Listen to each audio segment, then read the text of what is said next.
इसी सीरीज का recruitment business को कैसे स्टार्ट करना है, ये how to get the clients, मतलब आपको क्लाइंट कैसे अट्रैक्ट करने हैं एक रिक्रूटमेंट बिजनेस के लिए। अगर आपके पास क्लाइंट्स नहीं होंगे तो जॉब्स नहीं होंगी, जॉब्स नहीं होंगी तो आप जॉब्स को फिल नहीं कर पाओगे और फिर आपका बिजनेस कैसे आएगा। कैसे बीपीओ इंडस्ट्री क्लाइंट को अट्रैक्ट करना है। टोटल 6 पॉइंट्स है मेरे।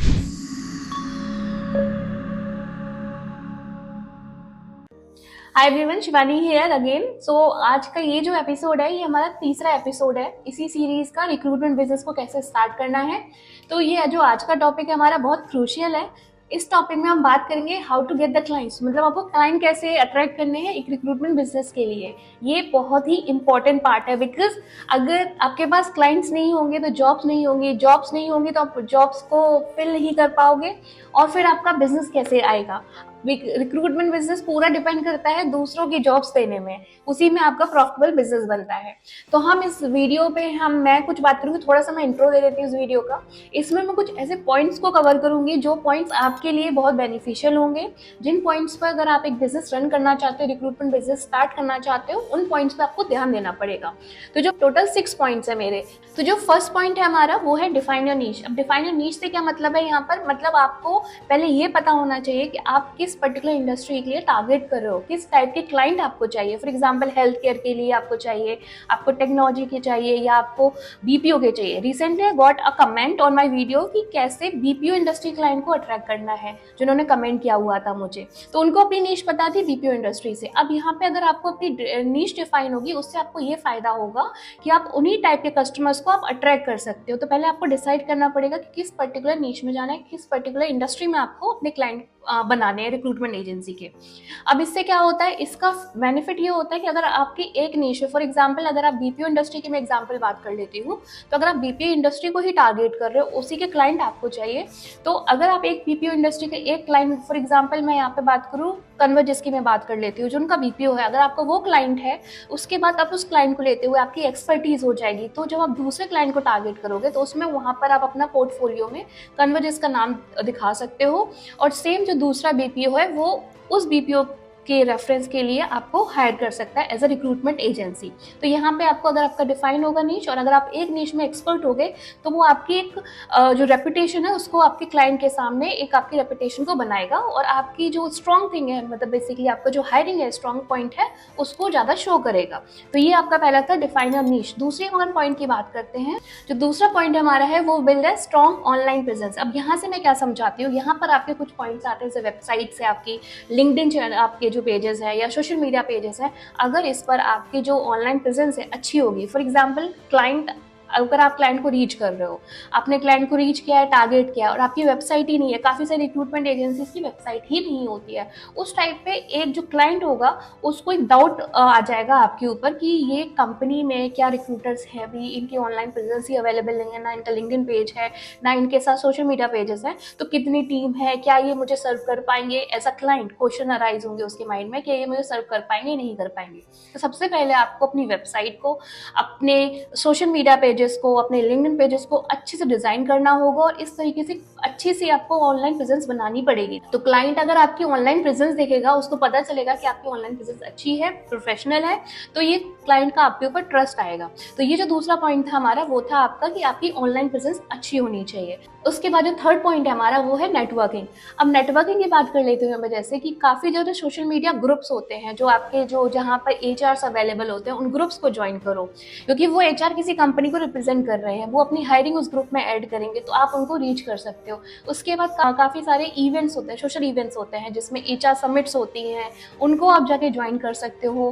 काफ़ी और भी आपकी एक्टिविटीज़ होती हैं जिसके अकॉर्डिंगली व्यूज़ जो वेबिनार्स होते हैं आप उनको ज्वाइन कर सकते हो। तो ये जो नेटवर्किंग होती है इससे आपको बेनिफिट मिलेगा, आपकी कंपनी को बेनिफिट मिलेगा और आपकी नेटवर्किंग काफ़ी अच्छी होगी। तो इससे क्या होता है, एचआर से आपके कनेक्शंस बनेंगे, कहीं ना कहीं जाके वो आपको आगे हेल्प करेंगे। तो ये था थर्ड पार्ट आपका नेटवर्किंग का। जो हम फोर्थ पॉइंट की बात करते हैं, फोर्थ पॉइंट हमारा है कोल्ड आउटरीच। यहाँ पे कोल्ड आउटरीच थोड़ा सा अजीब लगेगा, कई लोगों को लगेगा कि लोग रिप्लाई करते हैं नहीं करते, बट ट्रस्ट मी ऐसी लीड्स भी कन्वर्ट होती हैं, हमारे साथ भी ऐसी लीड्स कन्वर्ट हुई हैं जो हमारे क्लाइंट्स बने हुए हैं। अब कोल्ड आउटरीच से यहाँ पर क्या मैं बात कर रही हूँ, यहाँ पर मैं फ़ोन कॉल्स की बात कर रही हूँ। आपके पास अगर डेटा है या आप डेटा निकाल सकते हो तो एचआर्स को कनेक्ट करो, एचआर्स को कॉल करके अपनी सर्विसेज़ के बारे में बताइए, अपनी कंपनी के बारे में बताइए, कंपनी का इंट्रोडक्शन दीजिए।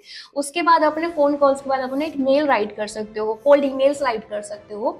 उसके बाद आप उनको लिंक्डइन पे भी मैसेज कर सकते हो। जो एचआर्स हैं, सारे मैनेजर्स हैं, वो लिंक्डइन पर अवेलेबल हैं। आप उनको जाके वहाँ पे कनेक्ट कर सकते हो। अपनी सर्विसेज़, अपनी कंपनी के बारे में आप इंट्रो दे सकते हो। और ट्रस्ट में अगर आप इनको एक अच्छी तरीके से फॉलो करेंगे, कुछ टिप्स हैं जैसे कि प्रोफेशनल ईमेल्स भेजें, उनसे जब बात करें, क्लाइंट से जब आप बात करें तो ऐसा नहीं है कि आप उन्हें 3-4 मेल्स एक साथ कर रहे हो, नहीं, थोड़ा सा टाइम स्पेस दीजिए, उसके बाद फॉलोअप मेल करिए। देन अगर आप बात करते हो क्लाइंट से तो एक प्रोफेशनल वे में कंपनी के बारे में बताइए। हमेशा ये नहीं होता है कि आप उन्हें सेल आउट करो, आपको चीज़ें सेल नहीं करनी है, आपको अपनी सर्विसेज के बारे में बताना है। अगर आप फॉलोअप लेंगे, चीज़ों को बताएंगे तो वो क्लाइंट आपकी लीड कन्वर्ट होगी। चांसेस भी आपके, आई एम नॉट सेइंग कि आप 10 क्लाइंट्स को अगर आप रीच कर रहे हो तो 10 के 10 क्लाइंट्स कन्वर्ट होंगे, बट यस, अगर आप इस चीज़ को रेगुलर करोगे तो क्लाइंट्स इससे बनेंगे। अब बात करते हैं फिफ्थ पॉइंट की। फिफ्थ पॉइंट हमारा वैल्यू फर्स्ट। अब वैल्यू फर्स्ट से हम क्या समझते हैं यहाँ पर कि जैसे मैंने फोर्थ पॉइंट में बोला था कि आपको सेल्स नहीं करनी होती हमेशा, आपको कस्टमर बनाना है, आपको क्लाइंट बनाना है, एक ट्रस्ट आपको क्रिएट करना है between you and the client. इसमें अगर आपका क्लाइंट आपसे पूछ रहा है, उसको कुछ आपको कंसल्टेशन चाहिए, तो उसके लिए आप कोई कंसल्टेशन दे सकते हो। इसके लिए आप उन्हें चार्ज करने लग जाओगे तो वो आपका एक रिलेशनशिप नहीं बनेगा। उसके बाद अगर वो आपसे कुछ पूछते हैं देन आपको उसको अच्छे से आंसर देना होगा, तो एक ट्रस्ट बिल्डअप करेगा। और यही जो आपकी लीड है, यही जो आपने एक कोई कंसल्टेशन दी है या उनको समझाया है, तो वो आपकी लीड भी कन्वर्ट हो सकती है।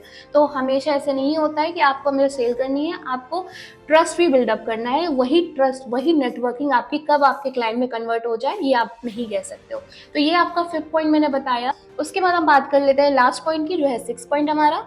सिक्स पॉइंट है हमारा आस्क फॉर रेफरल्स। अब रेफरल्स की मैं यहाँ पे बात करूँ, रेफरल्स क्या है यहाँ पर, ऑलरेडी आपने काफ़ी सारे, जो फॉर एग्जांपल अगर आपके पास क्लाइंट्स हैं जिनके साथ आप काम कर रहे हो, आपने अच्छा काम सर्व किया है, अगर आपने उनको अच्छा काम दिया हुआ है, आपने उनके साथ, आपके रिलेशनशिप बहुत अच्छे हैं, उस केस में आप उनसे बोल सकते हो कि वो और भी कंपनीज में आपको रेफर कर सकते हैं। सेकेंड एक पॉइंट और मैं बोल सकती हूँ यहाँ पे, फॉर एग्जाम्पल आप किसी कंपनी में एचआर से कनेक्टेड हो, उसने जॉब चेंज की है, तो दूसरी कंपनी में उसने ऑलरेडी आपके साथ काम किया हुआ है, तो आप उसको एचआर को कॉल करके बात कर सकते हो कि किस कंपनी में ज्वाइन कर रहे हो, वहाँ पे भी मुझे आपको ऐसे रेफर करो as a recruitment agency, because उन्होंने आपका काम देखा हुआ है तो आपको रेफर कर सकते हैं। तो ट्रस्ट में ये रेफरल्स भी काम करते हैं। हमारे साथ ऐसा हुआ है, मैं एक इंसिडेंट भी बता देती हूँ कि जिसमें एक जो एचआर थी वो हमारे साथ जुड़ी थी, वो फिर 3 कंपनी उसने चेंज किया, 3 कंपनीज के साथ उसने हमें काम दिया क्योंकि हमारे साथ उसका काम अच्छा था, उसको हमारा काम अच्छा लगा, तो उसने सबसे पहले हमें कॉल किया। तो ये जो रेफरल्स है बहुत काम आते हैं, बट अगेन आपको ट्रस्ट बिल्डअप करना पड़ता है, उनके साथ काम करना पड़ता है, पेशेंस से आपको उनके साथ काम करना पड़ता है। तो ये जो 6 पॉइंट्स है मैंने आपको बताया, इन पॉइंट्स को अगर आप अच्छे से फॉलो करोगे, ध्यान से चीज़ों को देखोगे, तो आपके जो क्लाइंट्स है ईजिली आपको मिल सकते हैं। आपको इतना परेशान होने की जरूरत नहीं पड़ेगी क्लाइंट्स को ढूंढने के लिए। ये बहुत बेसिक पॉइंट है, अगर आप इस पे ध्यान रखेंगे तो आपके क्लाइंट्स भी इजीली आपको मिल जाएंगे, आपके क्लाइंट्स भी आपके साथ रुकेंगे, रिटेंशन रेट ज़्यादा होगा। आपको क्या करना है, आपको नए क्लाइंट्स पे सिर्फ नहीं भागना है, आपको जो क्लाइंट है उन रेट को रिटेन करना ज़्यादा इंपॉर्टेंट है, क्योंकि अगर कोई क्लाइंट आपके साथ रुका हुआ है वो आपको नई कंपनीज ऐड कर सकता है। So these were the points. I hope आप लोग को समझ में आ गए होंगे। और स्टिल अगर आपके पास कोई पॉइंट्स हैं, आपको लगता है कि हमें और भी पॉइंट्स जानने हैं, इन पॉइंट से कवर नहीं हो पा रहे हैं, कुछ और क्वेश्चन जानने हैं, तो आप मुझे कमेंट में लिख सकते हो, मैं उसका आंसर देने का ट्राई करूंगी, मैं उसको आंसर करूंगी। अब हम नेक्स्ट वीडियो में मिलते हैं, नेक्स्ट एपिसोड में मिलते हैं, इसी सीरीज को कंप्लीट करते हैं। तब तक के लिए thanks, bye bye, take care.